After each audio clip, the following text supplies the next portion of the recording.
এই শাবান মাস আমরা আগামীতে আর পাবো বলে কোনো আশা করা যাচ্ছে না, যেহেতু নফল সিয়ামের মাসই হলো শাবান মাস।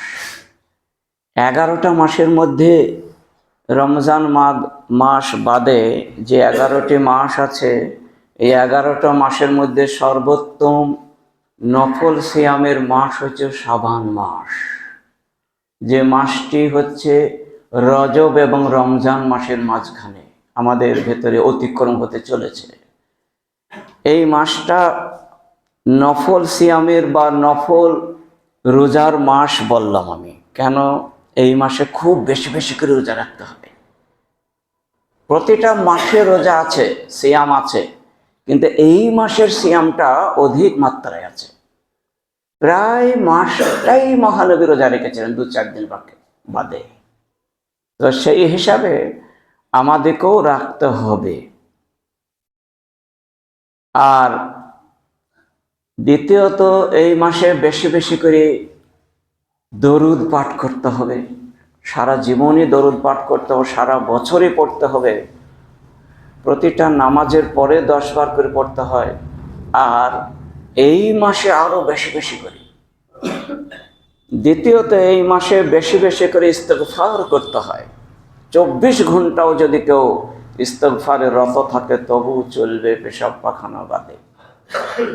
তাহলে বুঝতে পারলাম এই মাসের করণীয় কি কি আছে। দরুদ বেশি করে পড়তে হবে, ইস্তেগফার বেশি বেশি করে করতে হবে অন্যান্য মাসের অপেক্ষায়।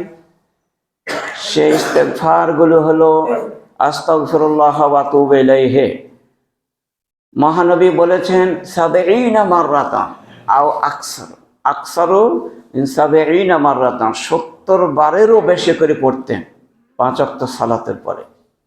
তাহলে 100, 200, 500, 200, 1000, 2000, 5000, 10,000, যে কেউ 80,000, যে যেমন পড়তে পারবে তার তত আমল নামায় তার আমলে বৃদ্ধি পাবে। সেটা হলো এই শাবান মাস। এই মাসে আস্তাগফিরুল্লাহ ওয়া আতুবু ইলাইহি 1, সুবহানাল্লাহি ওয়া বিহামদি আস্তাগফিরুল্লাহ ওয়া আতুবু ইলাইহি 2, আস্তাগফিরুল্লাহাল্লাযী লা ইলাহা ইল্লা হুয়াল হাইয়ুল কাইয়্যুম ওয়া আতুবু ইলাইহি 3, রাব্বিগফিরলি ওয়া তুব আলাইয়া ইন্নাকা আনতাত তাওয়াবুল গফুর 4, আস্তাগফিরুল্লাহ 5, আল্লাহুম্মা গফিরলি যামবি কুল্লাহু দিক্কাহু ওয়া জিল্লাহু ওয়া আউয়ালাহু ওয়া আখিরাহু ওয়া আলানিয়াতাহু ওয়া সিররাহু 6। আর 7 নম্বর হচ্ছে আরো যে ইস্তেগফার আছে, আস্তাগফিরুল্লাহ আস্তাগফিরুল্লাহ আস্তাগফিরুল্লাহ, এটা 3 বার যে সালাতের পর পড়তে হয়, এটাও পড়বেন বারবার। এটা হলো এই মাসের আমল।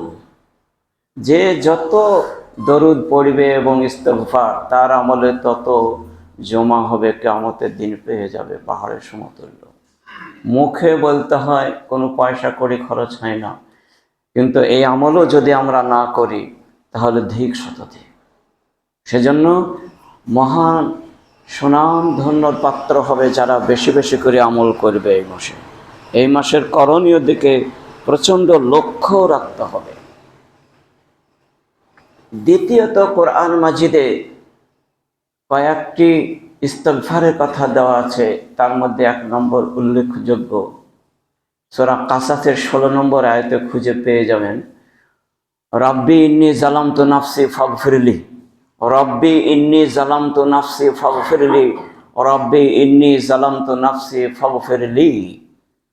হে রব, আমি আমার আত্মার উপরে অন্যায় করেছি, অত্যাচার করেছি, দিনে করেছি, রাতে করেছি, প্রকাশ্য করেছি, অপ্রকাশ্য করেছি, আমি জানি আর তুমি জানো।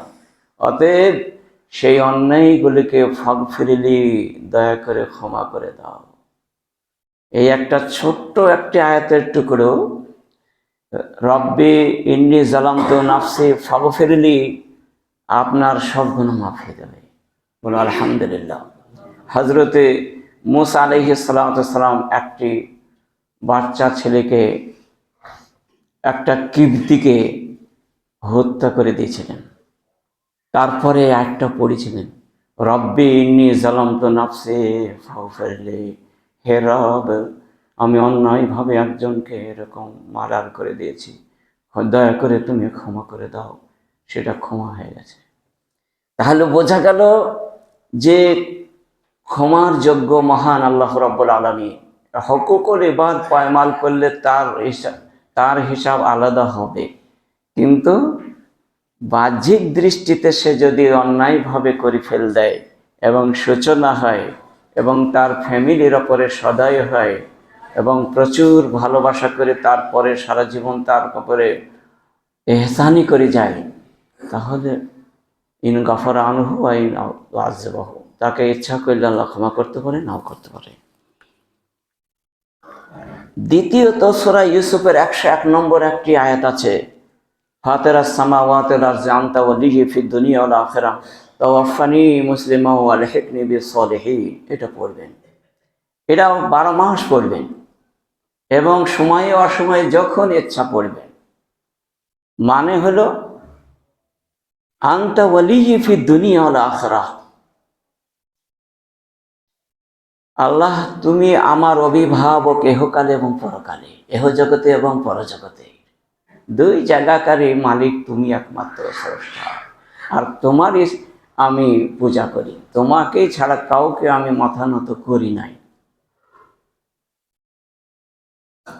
তাওয়াফফানি মুসলিমাও, আমার যখন মৃত্যু হবে তখন খাঁটি মুসলমান হয়ে যেন মৃত্যু হয়। তাওয়াফফানি মুসলিমাও আলহিকনি বিস-সালিহিন, এবং যে সমস্ত ভালো ভালো মানুষ চলে গেছেন, কবরে শুয়ে আছে এয়ার কন্ডিশনের মতো, সেকেন্ডের মধ্যে তারা ভাববে যে আমাদের কিয়ামত এক্ষুনি হয়ে গেল, অথচ কোটি কোটি লক্ষ লক্ষ বছর লক্ষ লক্ষ দিন তাদের অতিবাহিত হতে চলেছে, এখনো পর্যন্ত তারা বুঝতেই পারে নাই যে কদিন কাটলো। এইরকম যেন আমরাও হই।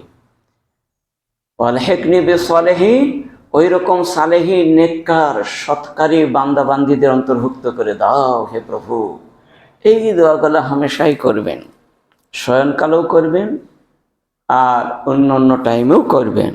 এ হলো এই মাসের করণীয় যেগুলাকে করতে হয়। কোরআন মাজিদে সূরা নাহালে 97 নম্বর আয়াতে আল্লাহ রাব্বুল আলামিন উল্লেখ করে বলেন, মান আমিলা সালিহান মিন যাকারিন আও উনসা, নারী হোক চাই পুরুষ হোক, যে ব্যক্তি সৎ আমল করবে, মান আমিলা সালিহান মিন যাকারিন আও উনসা ওয়া হুয়া মুমিনুন, এবং বিশ্বাস করে ঈমান রেখে ঈমানদার নরনারী যারাই সৎ আমল করবে, ফালানুহইয়ান্নাহু হায়াতান তাইয়্যিবাতান, আমি তাদেরকে সুখের জীবন দান করব, সুখী জীবন তাদেরকে দান করবে এহকালে এবং পরকালে।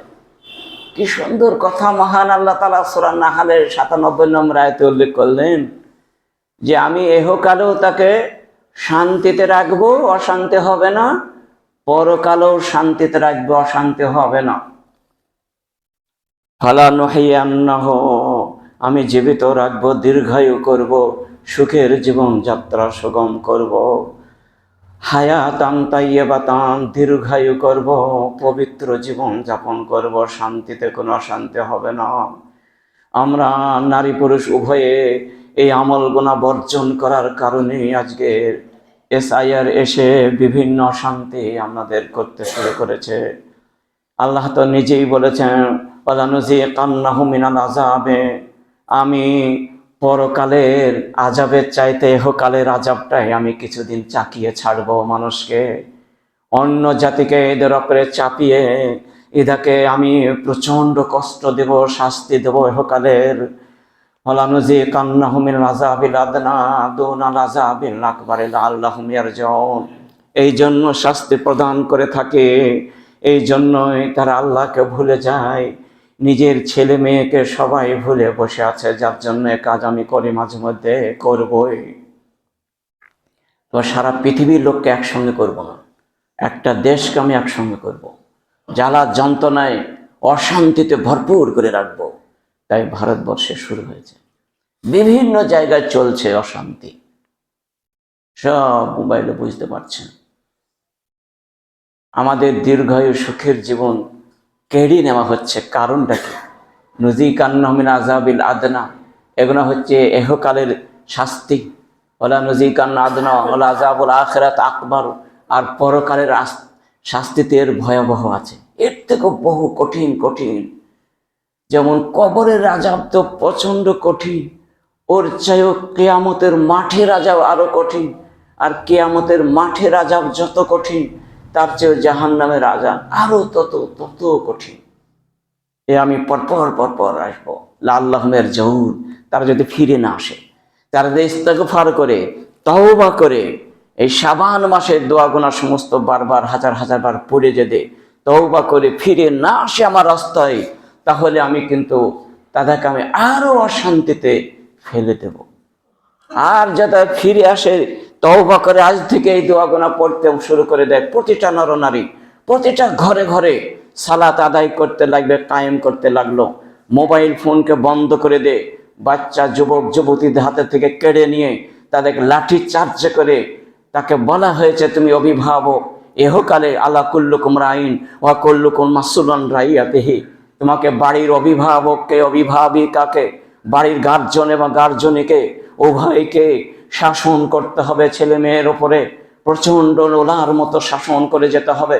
তারা যদি সালাত আদায় না করে, সিয়াম যদি পালন না করে মাসে, তারা যদি এসব কাজ ভালো কাজে না আসে, তাদেরকে প্রহার করো, ব্যাট দিয়ে আঘাত করে তাদেরকে বুঝিয়ে নিয়ে চলে আসো। এই গার্জনের এটা আলা কুল্লুকুম রাইন ওয়া কুল্লুকুম মাসউলুন আন রাইয়াতিহি। প্রতিটা অভিভাবককে কালকে কিয়ামতে আমার জিজ্ঞাসিত করা হবে, বলো তুমি তোমার অধীনস্থ যাদেরকে নিয়ে তুমি বাস করতো, তারা কি অবস্থায় তুমি পরিচালনা করে এসেছো। প্রতিটা গার্জন, প্রতিটা মহিলা, প্রতিটা পুরুষকে জিজ্ঞাসা করা হবে।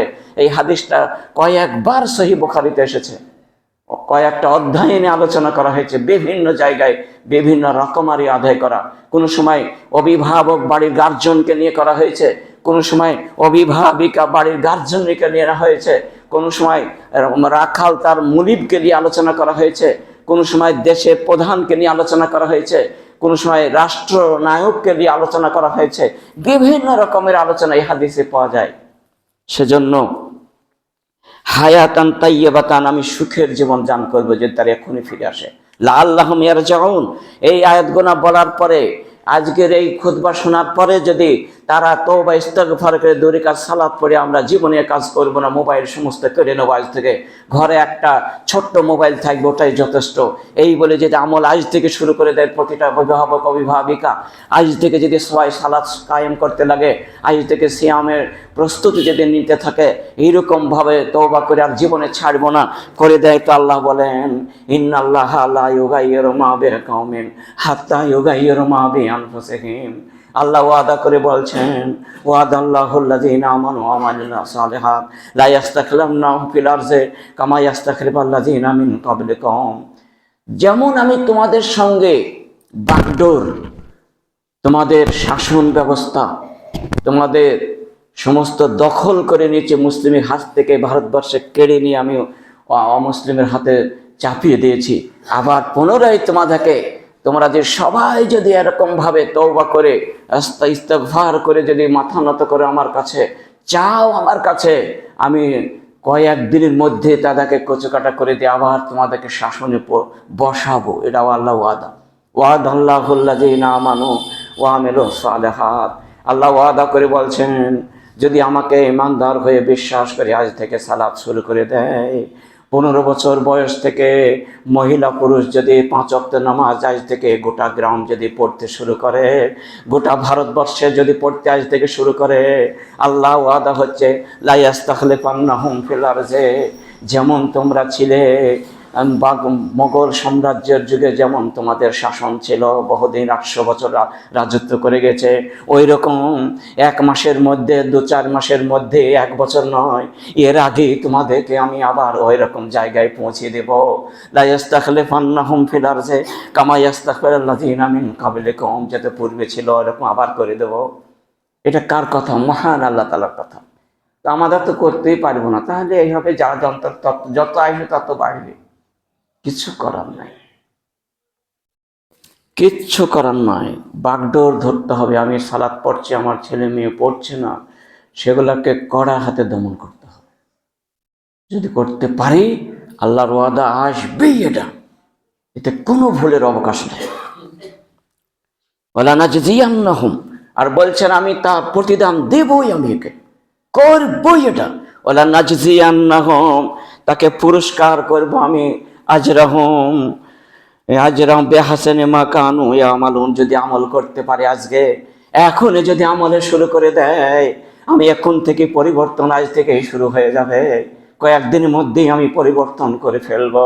এটা আল্লাহর সিগন্যাল, আল্লাহর কথা। তবে আমরা তো এটা কিছুই করছি না, তাহলে আল্লাহ কি করবে? এইবার যেটা আমি বলেছি এ হলো একটা বিষয়। দ্বিতীয় একটা বিষয় হচ্ছে নফল সালাত বলেছি, তারপর নফল সিয়াম।